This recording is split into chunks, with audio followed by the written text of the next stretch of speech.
Ni croquant, ni craquant, mais... Donc c'est un petit peu mucilagineux. C'est quoi le terme que vous venez d'employer? Mucilagineux. On n'emploie pas tous les jours ce terme. Non, mais ça vient de mucus, ce côté un peu liquide, un peu visqueux. Quel goût ça, hein? Légère citronnelle, mais moins fort. C'est bon, c'est pas bon? Oui, c'est bon, c'est un peu gras en bouche. Mucilagineux, donc. Et c'est l'une des nombreuses découvertes culinaires de cette sortie nature hors des sentiers battus. Donc là, on arrive sur un arbre assez connu, le ginkgo biloba. On a une amande très bonne et je vois, moi qui habite le Grand Lucé, il y a des Coréens qui viennent, parce qu'il y a un sujet femelle, qui viennent ramasser les fruits. Les milliers de manceaux qui fréquentent ce jardin au cœur de la ville ignorent le potentiel gustatif de ces plantes et arbres.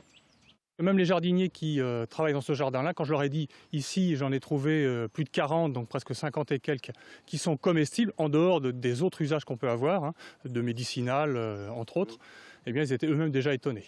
J'ai voulu quand même vous citer le fuchsia, qui peut avoir une forme arborescente, hein, donc pérenne, et dont les fruits et les fleurs sont comestibles. Ah oui, c'est très étonnant, on n'y pense jamais. C'est une découverte. Une sortie qui invite à questionner notre rapport aux plantes.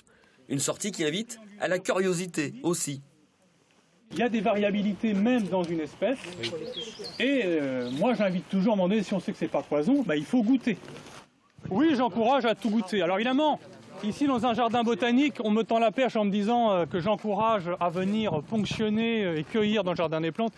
Bien sûr, il faut respecter les lieux. Pour suivre l'actualité des prochaines visites, rendez-vous sur le site de l'association Escampe.